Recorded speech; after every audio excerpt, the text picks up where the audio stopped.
제가 아는 어떤 목사님이 이런 얘기를 하시더라고요. 세상에는 두 종류의 사람이 있다. 두 종류의 사람이 있다. 뭔가 무슨 얘기인지 했어요. 손자를 본 사람과 손자를 보지 않은 사람 두 종류가 있다. 이렇게 얘기를 하더라고요.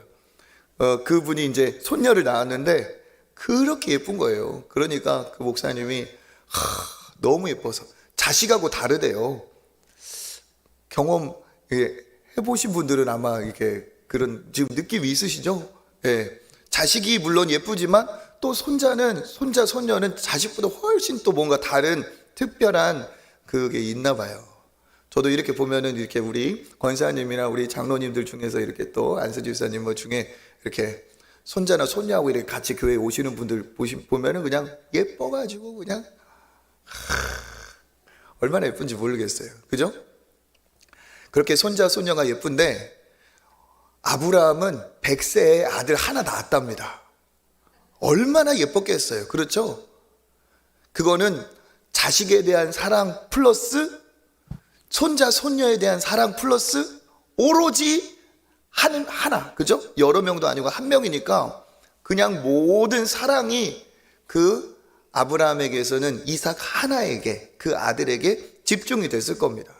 자기 사는 이유이고 유일한 낙이고 내가 앞으로 왜 살아야 되는지 모든 이유가 그 아들 이삭에게 있겠죠. 여러분 생각해 보세요. 100년을 기다려서 100년 만에 50도 아니고 100년 만에 나왔다는데 얼마나 예쁘겠습니까? 그런데 하나님의 시험은 어떻게 찾아오죠? 그 너무 귀한 제일 소중한 그 대상을 통해서 시험이 옵니다. 그리고 어느 때? 제일 행복한 때, 진짜 이런 날만 있었으면 좋겠다 하는 그때에 시험이 올 수가 있습니다. 오늘 아브라함을 통해서도 그걸 다시 알 수가 있죠. 시험 중에 쉬운 시험이 어디 있겠습니까? 그런데 쉬운 시험일수록 별 볼 일이 없어요. 그런데 진짜 중요한 시험은 어렵습니다. 특별히 하나님이 주시는 시험은 해마다 혹은 때마다 온다고 해도 절대로 적응할 수가 없습니다. 내가 지난번에 시험을 통과했으니까 다음 시험은 좀 수월하겠지? 그런 거 없습니다. 왜 그러느냐? 하나님은 우리의 모든 것을 알고 계시기 때문에 우리의 연약함, 우리가 무엇을 제일 귀하게 여기는지, 어떤 것에 약한지를 정확히 알고 계시죠. 그러니까 하나님은 딱 그것을 가지고 시험을 하세요. 제일 귀한 것 혹은 제일 약한 것, 제일 나에게 어떤 그 연약함이 있는 것, 그런 것들을 가지고 하나님이 시험을 하십니다. 많은 사람들에게 있어서 약점 아닌 약점이 또 뭡니까? 자식이에요. 자식. 그렇죠? 내 일상에는 큰 문제가 없다 하지만 자녀에게 어려움이 오면 그 마음이 넘어지지 않을 사람, 고되지 않을 사람이 없습니다. 하나님도 이삭을 너무 잘 아시기 때문에 하나님께서 시험을 하시는 거예요. 그런데 여러분, 하나님은 좋으신 하나님이신 줄 믿습니다. 하나님이 시험을 주시는 이유는 우리를 더 강하게 하시고 하나님이 기뻐하시는 사람으로 빚어가시는 과정이지, 하나님이 주신 시험은 우리를 망하게 하고 우리를 무너지게 하고 우리를 어렵게 하는 그 자체의 목적이 있는 것이 아닙니다. 이삭의 시험을 통해서 아브라함이 어떤 일이 벌어집니까? 믿음의 조상으로 이제 완전히 딱 마침표를 찍게 되어 있어요. 그러니까 마찬가지라는 거죠. 오늘도 이 자리에 이 고난주간에 하나님 앞에 나오실 때 정말 예수님의 십자가 못지않게 고난의 짐을 지고 나오신 분이 있다면 이번 기도에, 이번 특별 새벽 기도 기간에 하나님께 큰 은혜와 응답 받으시길 축복합니다. 특별히 자녀의 문제로 기도하시는 분들 하나님께서 은혜 주시기를 축복합니다. 예, 하나님께서 우리 자녀를 내가 사랑하는 것보다 더 사랑하세요. 그러니까 이삭의 시험도 그랬잖아요. 이삭을 만약에 자기가 지키려고 했으면 이삭을 아마 잃었을 거예요. 이삭을 잃지 않는다고 해도 그 축복을 잃었을 겁니다. 그런데 그 이삭을 그래 하나님께 그냥 내어드리자라고 했을 때 어때요? 내가 쥐었을 때 내 것이 아니라 하나님 앞에 내어놓았을 때 실제 그 아들과 영원히 동행하는 축복이 있었어요. 마찬가지로 내가 쥐고 있으려면 문제가 해결되지 않지만 하나님이 네 손에 쥐고 있는 것 놓아라 할 때 놓으면 죽을 것 같고 놓으면 큰일 날 것 같지만 주님 믿고 그것 주님께 놓아드릴 때, 주님께 맡겨드리고 하나님 그 손으로 붙들 때 하나님께서 우리 자녀 붙들어 주실 줄 믿습니다. 그러한 은혜로 이번 한 주간 기도로 승리하시는 여러분 되시길 바랍니다. 신앙에는 문제가 오면은 어떻게 하지 그게 아니라, 이번에 금식도 우리가 하고 그러잖아요. 문제가 오면 신앙인들은 하나님 앞에 딱 정신을 차리고, 그래, 기도로 승부를 내야겠다, 하나님의 손으로 하나님의 뜻 안에서 내가 이것을 이기고 나가야겠다 하는 마음으로 정말 사생 결단을 하고 하나님 앞에 기도로 나아가는 것도, 이게 진짜 믿음의 사람의 자세입니다. 오늘도 하나님께서 그러한 분에게 분명히 은혜 주실 줄 믿습니다. 하나님께서 아브라함을 너무 잘 알고 계시기 때문에 이삭을 딱 집어서 이제 시험을 하십니다. 창세기 22장 2절 읽어봅니다. 여호와께서 이르시되 내 아들 내 사랑하는 독자 이삭을 데리고 모리아 땅으로 가서 내가 내게 일러준 한 산 거기서 그를 번제로 드리라. 아멘. 여기에서 뭐라고 말씀하고 있습니까? 그냥 이삭을 드려라 이렇게 얘기하지 않으세요? 그렇죠? 거기 성경 구절 보면 내 아들 내 사랑하는 독자 이삭, 그냥 이삭을 드려라, 너의 아들을 드려라 이렇게 하지 않아요. 하나님이 정확히 지금 이삭을 향한 아브라함의 마음을 알고 있어요. 그러니까 어떻습니까? 그냥 한마디 한마디마다 그냥 아브라함에게 꽂히는, 그냥 폐부를 뚫는 그런 얘기를 하고 있는 거죠. 너의 아들, 내 사랑하는 독자 이삭을. 그리고 그를 어떻게 합니까? 내가 지시한 모리아 땅의 그 한 산에서 그를 무엇으로 드려라? 번제로 드려라. 이 시험은 아브라함에게 너무 힘든 시험이죠. 그런데 아브라함이 반드시 시험을 넘어가야 했습니다. 왜? 하나님이 아브라함을 믿음의 조상으로 삼으시려고 택하셨고, 믿음의 조상으로 삼기 위해서는 필수적으로 이 연단의 과정을 잘 넘어왔지만 이제 관문이 남아있다는 거예요. 이게 아브라함의 삶에서는 최종 관문이 됩니다. 그 정도로 힘든 지금 시험을 맞닥뜨렸어요. 어쩌면 지금까지 75세의 아브라함을 하나님이 부르셨는데, 지금 이때까지 어쩌면 이 시험을 위해서 준비하게 하신 거라고 말할 수 있을 정도로 이게 마지막 관문이고 굉장히 어려운 관문입니다. 잘 아시는 것처럼 이 이야기는 쓱 지나가요. 분명히 이 두 갈래 길이 이 사람에게 나옵니다. 첫 번째 뭡니까? 사랑의 감정을 주체하지 못해서 아들을 바치지 못하고 숨기는 불순종의 길이 있고요. 또 한 가지 뭡니까? 무슨 말씀이든 하나님의 뜻이면 순종해야지, 그렇게 깨닫고 경험한 것처럼 그렇게 순종하는 겁니다. 하나는 마음이 가는 대로 행하는 방법이고, 하나는 하나님과 지금 관계에서 깨달은 바대로 의지를 가지고 가는 방법이에요. 신앙은 두 가지 갈림길이 나올 수 있습니다. 그냥 마음이 끌리는 대로 가는 길과, 마음이 아닌 하나님을 신뢰하기 때문에 마음과 달리 내 믿음을 가지고 내 의지를 가지고 가는 길이 있어요. 그런데 이 아브라함은 지금 75세에 부름받은 이후에 많은 시행착오를 겪으면서 아브라함은 뭔가 지금 달라진 사람이 되었습니다. 그래서 어떻게 합니까? 아브라함은 이 이삭을 번제로 바치는 그 여정에 이제 동참을 합니다. 그런데 여기서 보면은 이상한 점이 있어요. 아브라함의 생각 혹은 아브라함의 대화 이런 건 없어요. 중간에 그냥 그 딱 일에 필요한 말만, 아들이 물어볼 때 한마디, 종들에게 한마디, 이게 전부예요. 그냥 행동만 기록되어 있어요. 우리 3절 읽어보겠습니다. 아브라함이 아침에 일찍이 일어나 나귀의 안장을 지우고 두 종과 그의 아들 이삭을 데리고 번제에 쓸 나무를 쪼개어 가지고 떠나 하나님이 자기에게 일러주신 곳으로 가더니. 아멘. 여기에서도 어떻게 합니까? 아침 일찍 일어나 나귀 안장 올리고 그 다음에 두 종과 아들 그리고 번제할 나무를 가져오고 그리고 일러주신 곳으로 떠났다. 그러니까 아침부터 굉장히 빠르게 준비해서 떠난 이 안에서 뭡니까? 이 아브라함이 무슨 생각을 하고 있지? 우리는 궁금해요. 어떤 생각으로 이렇게 아침부터 일찍 준비하지? 그리고 또 한 가지 알 수 있는 게 뭡니까? 이렇게 일찍 준비하는 걸 보니까 갈 길이 가깝구나, 멀구나 알 수 있어요. 그렇게 아브라함의 생각과 말은 다 말씀이 성경이 기록하지 않은 채로 그의 행동만 이야기하고 있습니다. 그러면서 하나님이 지시한 모리아 땅에 3일 만에 도착을 하죠. 그리고 그 하나님이 지시한 산이 보입니다. 이제 그 산을 보고서는 아브라함이 뭐라고 말하죠? 이제 종들에게는 여기 멈춰 있으라.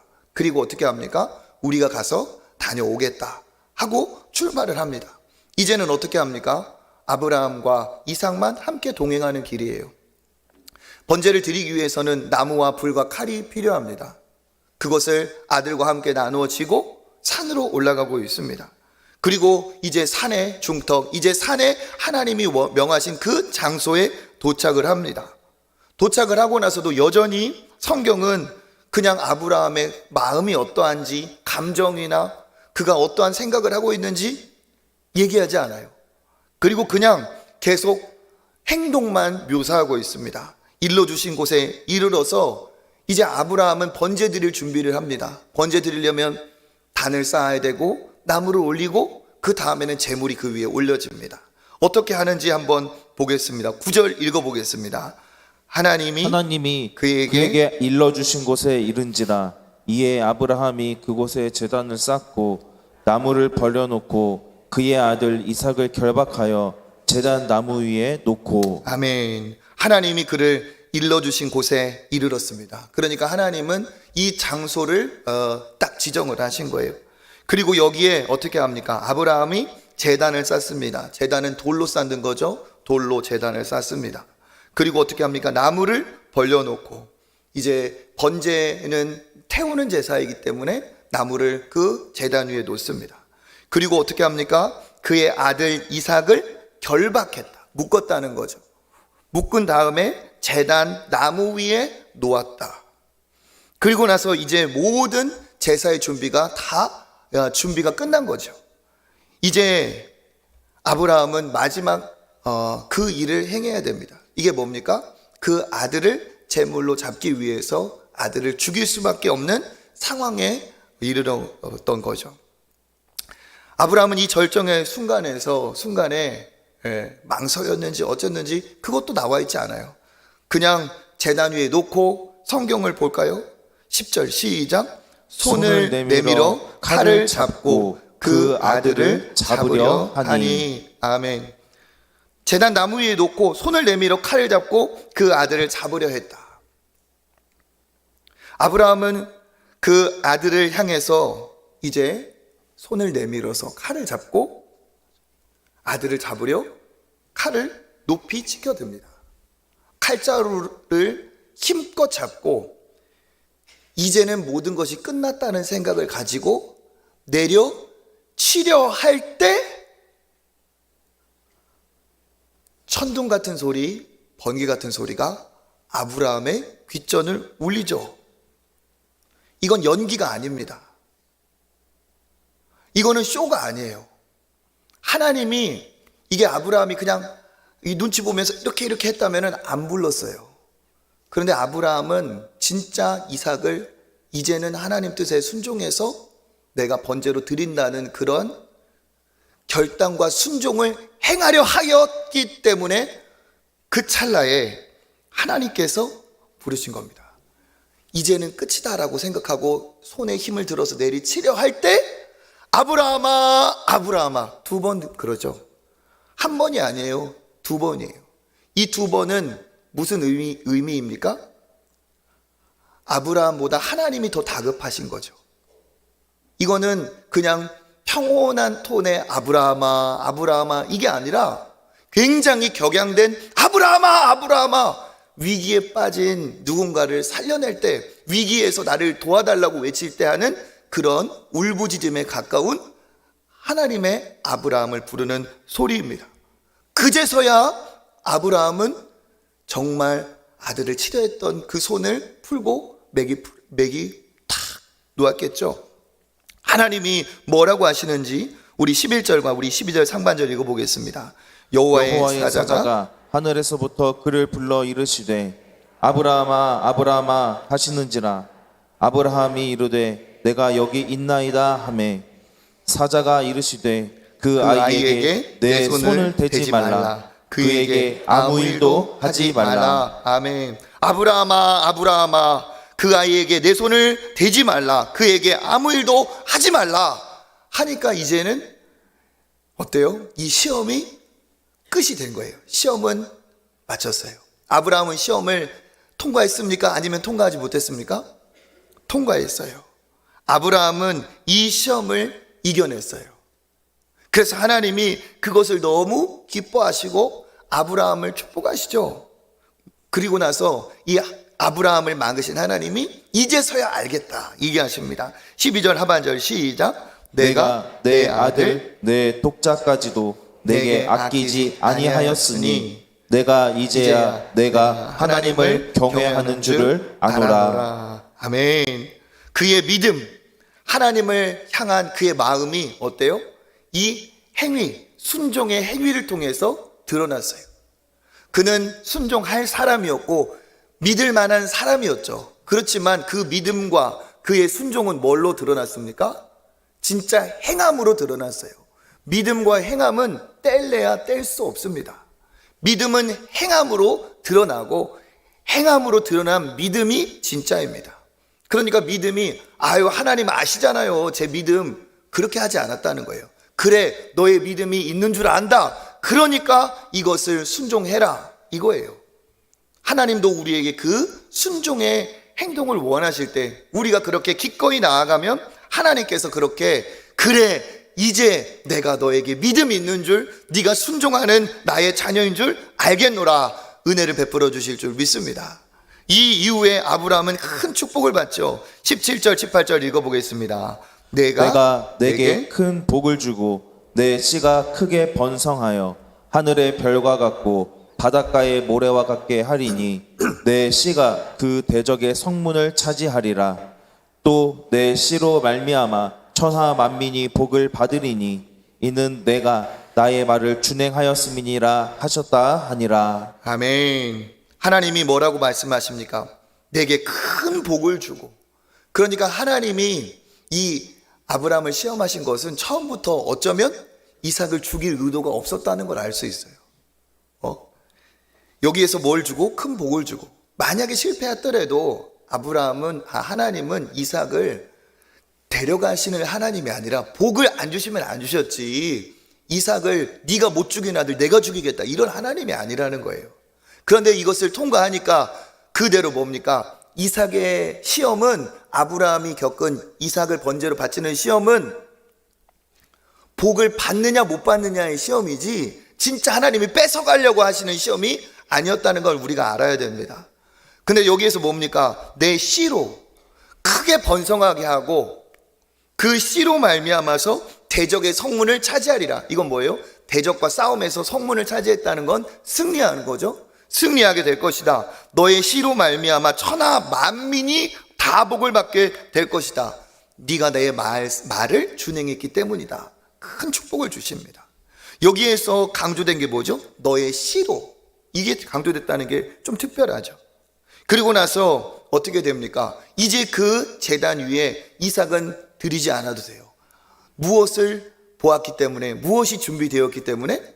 그렇죠. 풀숲에 뿔이 걸려있는 양이 준비됐습니다. 13절 시작.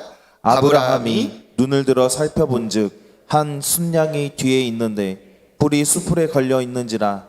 아브라함이 가서 그 순양을 가져다가 아들을 대신하여 번제로 드렸더라. 아멘. 순양이 뿔에 걸려 있었고 이것은 누가 준비한 것이죠?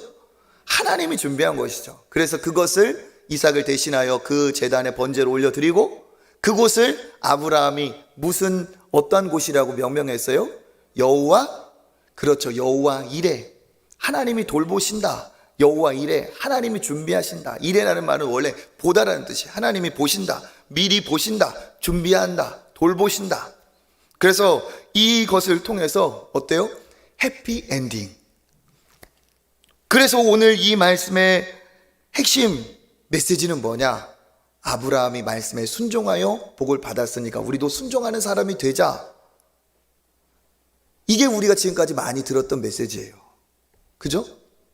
근데 이 메시지는 사실 그래서 새벽에 제가 이 얘기를 한 게 아니죠. 이게 전부가 아니죠. 제가 드리는 나를 향한 약속 십자가의 이 메시지는 이제 여기서부터 말씀을 드립니다.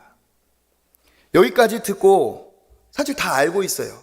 너무 익숙하죠? 그냥 예전에 드렸던 동화 한 편 같은 느낌입니다.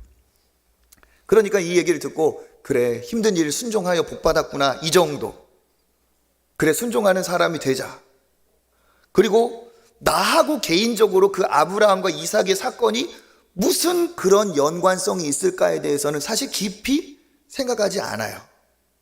근데 오늘 이 아브라함과 이삭의 이야기 속에 나를 향한 하나님의 뜻이 너무 많이 담겨 있습니다.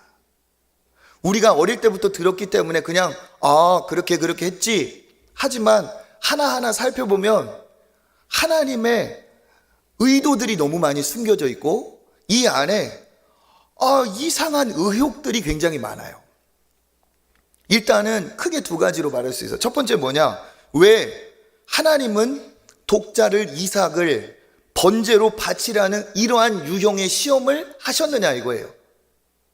하나님은 한 번도 성경 처음부터 끝까지 이런 요구를 해보신 적이 없습니다. 다른 유형의 시험도 하실 수 있어요. 그렇죠? 예를 들어서 시험을 당한 고난의 사람 하면 욥이 떠오릅니다. 욥은 어떤 고난을 당했죠? 자식을 잃는, 하나도 아닌 여러 자식을 잃는, 눈이 자기가 죽인 것도 아니고 아무도 없는 곳에서, 자기가 보지 않는 곳에서 자식들이 다 죽었어요.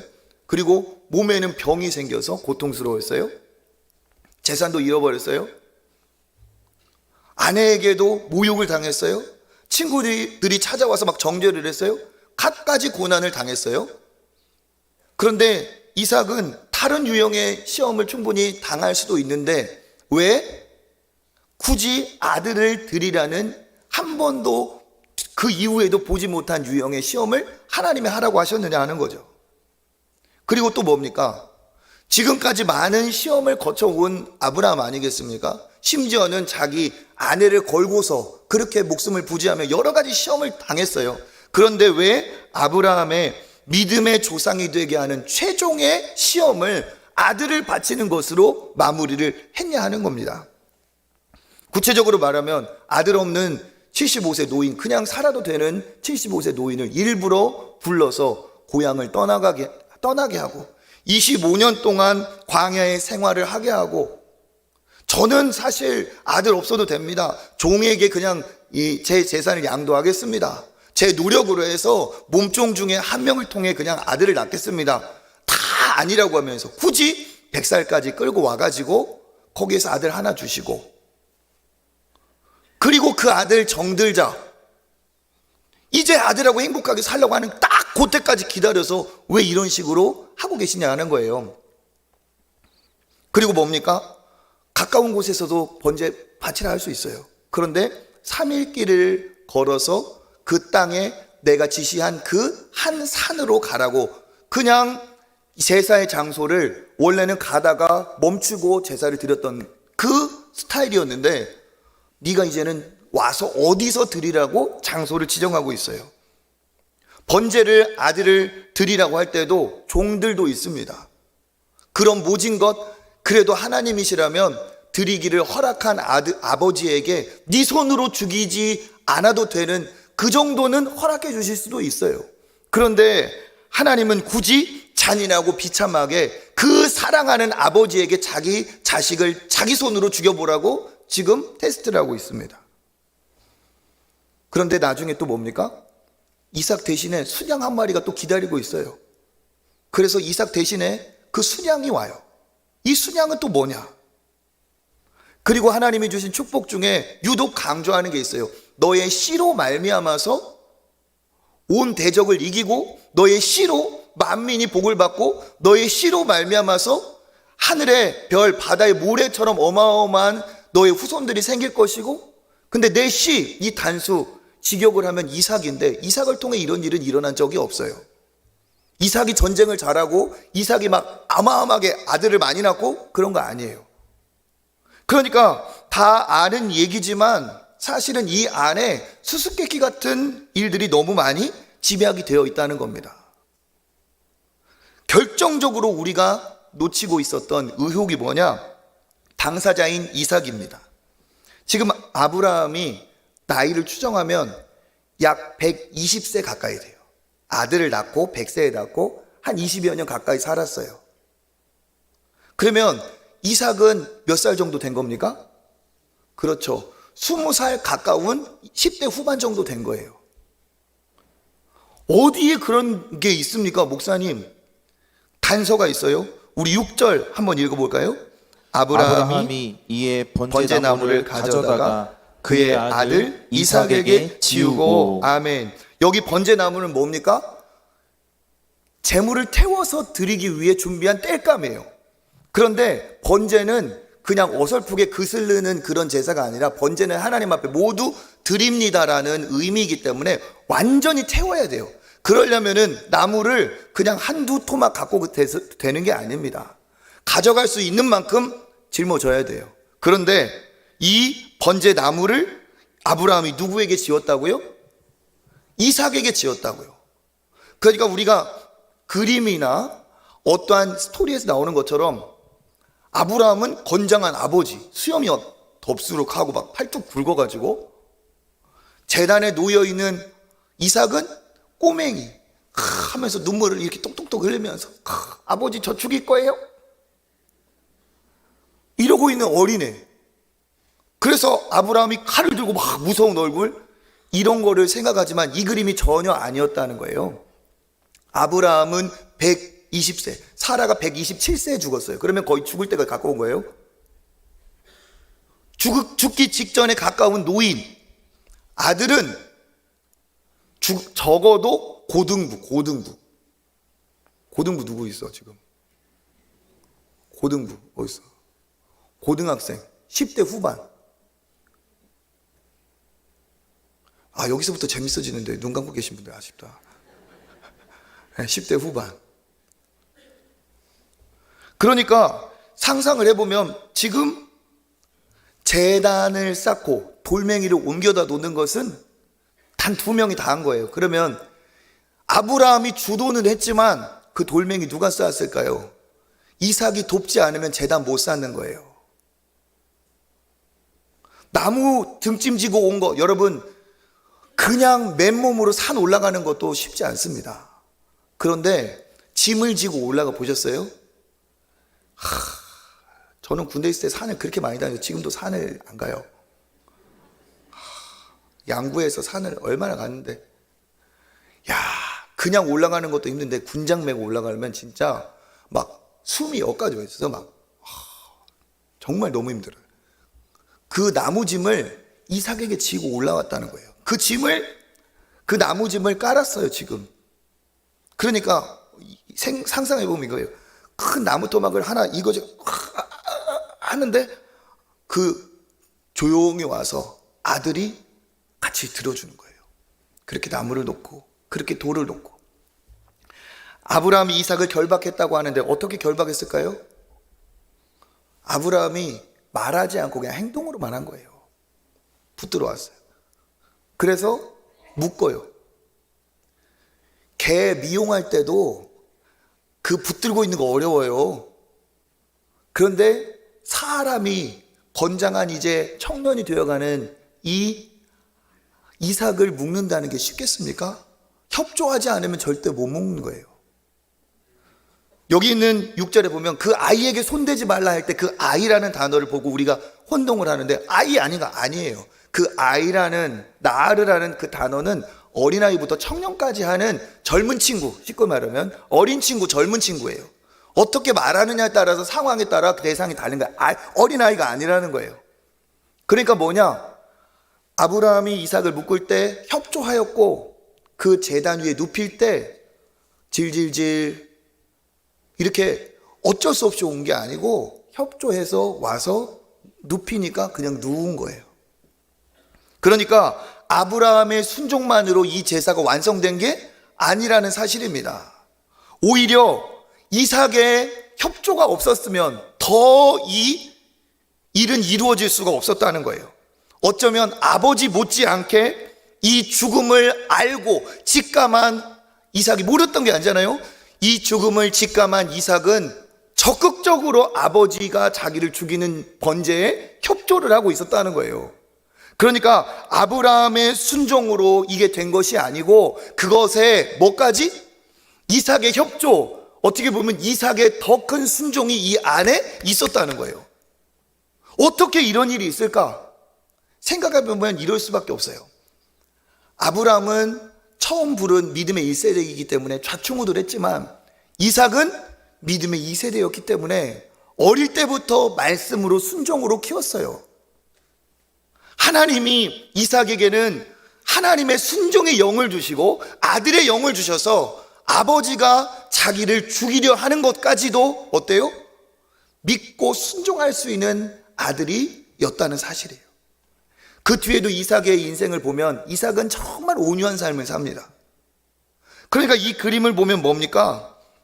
아브라함의 일방적인 억압이나 이끄는 것으로 이게 된 게 아니고 적극적인 아들의 순종이 함께 하였기 때문에 이삭의 번제가 하나님 앞에 올려질 수 있었고 하나님은 그것을 기뻐할 수 있었다는 거예요. 그런데 이건 뭡니까? 하나님이 이삭은 칭찬하지 않아요. 아브라함만 칭찬하고 아브라함만 보이고 있어요. 그리고 나중에 뿔에 걸린 양이 또 이삭을 살려내기 위해서 대신 잡힙니다. 여러분, 이런 얘기를 들었을 때 무슨 생각이 보입니까? 뭔가 짜여져 있는 각본과 같다. 무엇인가 하나님의 의도가 있는 것 같다. 뭔가 디자인된 것 같다는 느낌을 받으시죠? 이 안에 뭐가 있습니까? 하나님이 우리를 향해 이루실 십자가의 약속이 이 안에 있어요. 선악과로 인해 영원한 생명을 함께 누리고자 했던 그 첫 번째 약속이 파기가 되고 하나님은 어제 말씀처럼 떠나가는 인간에게 가죽옷을 지어 입히시면서 너의 모든 수치를 가리실 예수 그리스도가 오실 것이라는 걸 어때요? 예표하고 약속으로 주셨어요. 여인의 후손에 약속을 주셨습니다. 그런데 그러면 이 방법은 뭡니까? 사람들을 살리는 방법은 단 한 가지밖에 없어요. 하나님 아버지께서 유일하신 독생자 예수 그리스도를 죄인들을 위해 대신 보내시는 방법밖에 없어요. 죄인들을 위한 제물로 자기 아들을 보내시는 방법밖에 없어요. 그 아이들이 십자가를 지는 방법 외에는 모든 사람이 생명을 얻은 방법이 없습니다. 그런데 이 일을 행하실 수 있는 분은 누구밖에 없습니까? 아버지 하나님 자신 한 분밖에 없어요. 그러니까 이 아들을 보내시는 것은 전적으로 누가 보내고 누가 죽기를 허락해야 되는 거죠? 하나님 아버지예요. 결국 아들은 아버지 때문에 죽고 아버지 손에 죽을 수밖에 없는 안타까운 상황인 거죠. 오직 아버지만 가능한 이 일을 그럼에도 불구하고 하나님은 저와 여러분을 살리시려고 디자인하신 거예요. 계획하신 거예요. 그리고 어떻게 합니까? 실행하시기로 결단을 하실 때 하나님이 한 명을 선택해야만 했습니다. 누구를 선택해야 됩니까? 아들을 보낼 가문, 아들을 보낼 조상을 선택해야만 했어요. 누구를 통해 내 아들을 보낼 것인가? 누구를 내 아들이 오게 될 믿음의 선조, 믿음의 첫 번째 조상으로 삼을 것인가? 하나님은 선택하셔야만 했어요. 그리고 그를 통해 그 하나님의 아들 예수 그리스도가 오시고 모든 죄를 해결하실 것을 하나님은 이제 선택하셔야 했어요. 근데 하나님의 마음은 무엇이었느냐? 그래, 적어도 그 한 사람에게는 하나님 아버지의 마음이 있어야 된다. 하나님 아버지의 마음을 아는 자에게 내 아들을 보내겠다. 그래서 어떻게 하셨어요? 일부러 아들이 없는 아브라함을 택하셔서 그 고생을, 그 연단을 하게 하시고 그 기다림의 시간은 아들을 기다리는 시간이었고 그가 아버지의 마음을 이해하는 사람이 되어가는 시간이었어요. 아브라함을 선택하셔서 하나님이 그 너무 소중한 아들을 번제로 바치라는 시험을 왜 하셨습니까? 하나님 아버지가 겪으시고 감당해야 될 그 놀라운 아픔의 순간, 십자가의 그 아픔을 그 아버지도 체험하길 원하셨어요. 그것을 아는 자가, 그것을 아는 아버지가 믿음의 조상의 적격이라고 하나님은 여기셨어요. 그래서 어떻게 시험하십니까? 똑같은 하나님과 같은 처지로 몰아가신 거예요. 아들을 너무너무 사랑하지만 어쩔 수 없이 그 뜻을 위해서 아들을 죽일 수밖에 없는 아브라함과 이삭은 누구와 누구를 지금 얘기하고 있는 거예요? 우리를 사랑하셔서 우리를 살리기 위해서, 아들이 사랑스럽지 않아서가 아니라 우리를 살리기 위해서, 우리를 위해 예수 그리스도를 보내실 그 하나님 아버지의 마음과 그 상황을 아브라함과 이삭의 이 번제의 사건을 통해서 하나님은 아브라함에게 맛보게 하시는 겁니다. 스스로 아들을 죽일 수밖에 없는 아버지의 처지가 얼마나 아픈지, 슬픈지, 고통스러운지, 그렇지만 그것을 행할 수밖에 없는 그 아버지의 심정을 하나님은 아브라함에게 맛보게 하세요. 이것을 지켜보시는 하나님은 어떻게 보고 계실까요? 편하게 영화나 드라마 보듯이? 아닙니다. 아브라함은 곧 자기의 모습이에요. 주목하며 보시고 절대로 편하게 볼 수 없어요. 가슴 졸이면서 아브라함과 이삭이 단둘이 모리아 산으로 향합니다. 그 모습 속에서 하나님은 자기를 보고 계세요. 골고다로 향하는 예수 그리스도. 그렇게 아들을 내몰 수밖에 없는 자신이 아브라함 속에 보이고 있습니다. 아브라함이 왜 아무 말도 안 하고 그냥 행동만 이렇게 할까요? 아브라함이 하나님의 뜻이 뭔지는 몰라요. 하지만 아브라함은 하나님의 상황을 경험하면서 아무 말도 할 수가 없어요. 너무 고통스러웠던 거죠. 왜? 사랑하는 아들을 죽여야 되는 고통. 이게 너무 고통스러워서 할 말이 없어요. 또 뭡니까? 아들도 사랑하지만 나를 택하시고 나를 여기까지 인도하신 하나님. 이해할 수 없지만 아브라함은 하나님도 너무 사랑하기 때문에 불순종할 수 없을 만큼 사랑하는 그 하나님 때문에 고통스럽고, 죽일 수밖에 없는 아들을 보며 고통스럽고, 이러지도 못하고 저러지도 못하는 아브라함의 모습 속에 아브라함은 할 말이 없어요. 그리고 결국 아브라함이 이삭을 죽이려고 하는 그때가 다다릅니다. 아들이 죽을 상황. 여기까지는 똑같았어요. 그런데 하나님의 반응이 여기서부터 아브라함과 달라지죠. 이삭이 아들을 죽이려고 할 때, 칼을 손에 들고 내려치려 할 때 하나님은 아브라함을 막으세요. 아브라함아, 아브라함아. 아마 하나님이 보좌에서 벌떡 일어나서 그건 안 된다 하며 아브라함을 막으셨을 겁니다. 왜 그럴까요? 아브라함의 마음을 누가 제일 잘 알까요? 하나님이 제일 잘 아세요.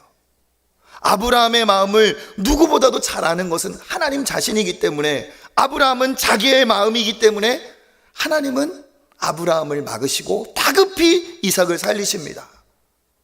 아브라함아, 아브라함아, 손대지 말아라. 성경엔 여기까지밖에 기록되지 않았지만 기록되지 않은 하나님의 마음은 뭘까요? 아브라함아, 그만. 네가 얼마나 그 아들을 사랑하는지 내가 잘 안다. 이제 네가 그렇게 한 것 거기까지 하면 됐다. 충분히 아버지의 마음을 맛보았다. 네가 아들을 살리고자 하는 그 마음, 그게 나의 마음이다. 그러기 때문에 너의 아들을 내가 죽일 수가 없다 하며 아들을 살리신 거예요. 자기 아들을 내어주실 아버지가 독자 이삭을 죽이는 것을 막으셨어요. 이게 하나님의 마음입니다. 이삭의 죽음은, 남의 아들의 독자의 죽음은 막으신 하나님이 어떻게 하셨습니까? 자기 아들은 어떻게 하셨어요? 그렇죠. 왜 하나님이 모리아 산에 가서 아들을 바치라고 했을까요? 그 장소가 굉장히 의미가 있습니다. 역대하 3장 1절 읽어볼까요? 솔로몬이 예루살렘 모리아 산에 여호와의 전 건축하기를 시작하니. 아멘. 이 모리아 산은 나중에 솔로몬의 성전이 서는 장소입니다. 그 장소에 예수님 때는 또 헤롯의 성전이 서요. 그리고 헤롯의 성전 한편에는 안토니 요새라는 곳이 귀퉁이에 있고 거기에 빌라도가 머물고 있습니다.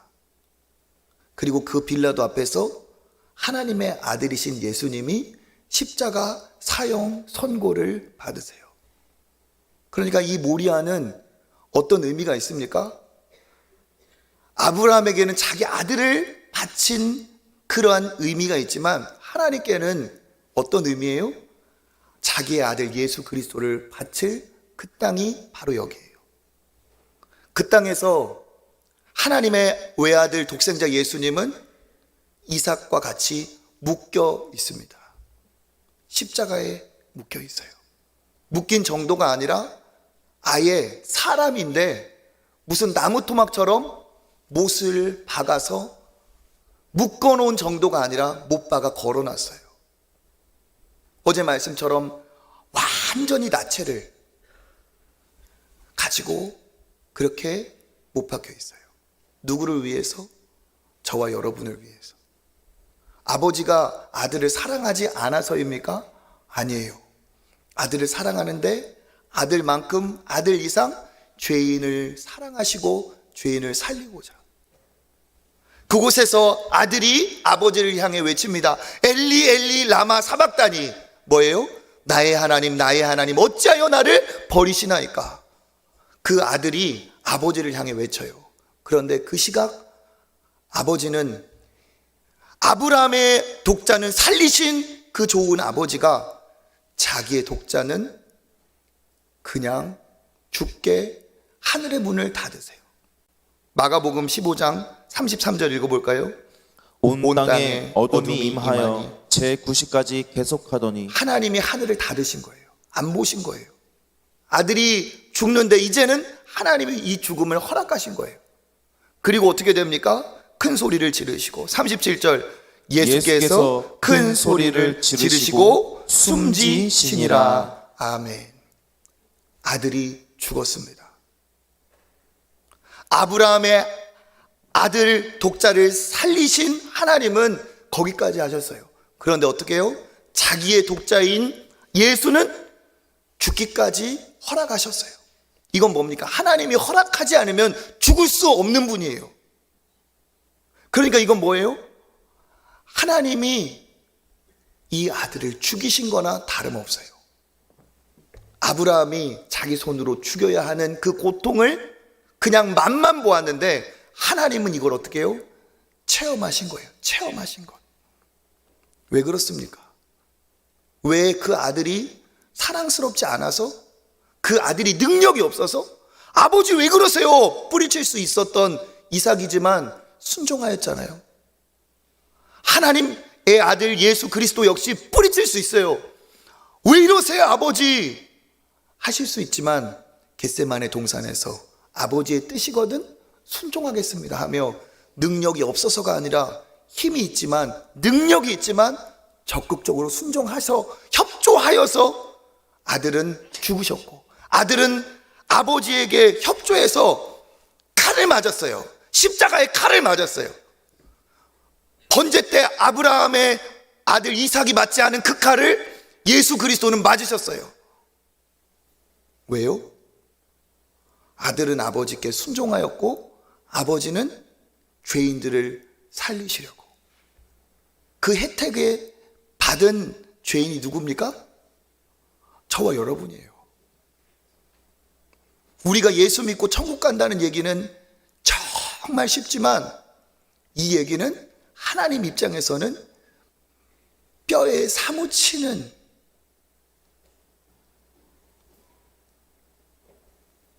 누군가가 내 아들 죽여서 살린 일이라면 그 사람이 고맙다고 한다면 어떨까요? 그래, 네가 살아서 다행이다 이 정도일까요? 내 아들을 죽여서 살린 그 사람이 얼마나 사랑이 있길래 이게 하나님의 사랑이고 하나님이 사랑이시다라는 거고, 사랑은 여기 있으니 우리가 하나님을 사랑한 것이 아니고 하나님이 우리를 사랑하사 우리를 위해 자기 아들을 내어 주셨다는 그 안에 있는 줄 믿습니다. 그것이 이사야서에 고백되어 있어요. 이사야서 53장 5절 7절 읽어보겠습니다. 그가 찔림은 우리의 허물 때문이요 그가 상함은 우리의 죄악 때문이라. 그가 징계를 받음으로 우리는 평화를 누리고 그가 채찍에 맞음으로 우리는 나음을 받았도다.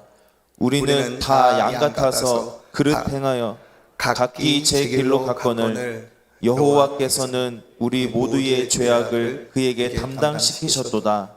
그가 곤욕을 당하여 괴로울 때에도 그의 입을 열지 아니하였으며 마치 도수장으로 끌려가는 어린 양과 털 깎는 자 앞에서 잠잠한 양같이 그의 입을 열지 아니하였도다. 아멘.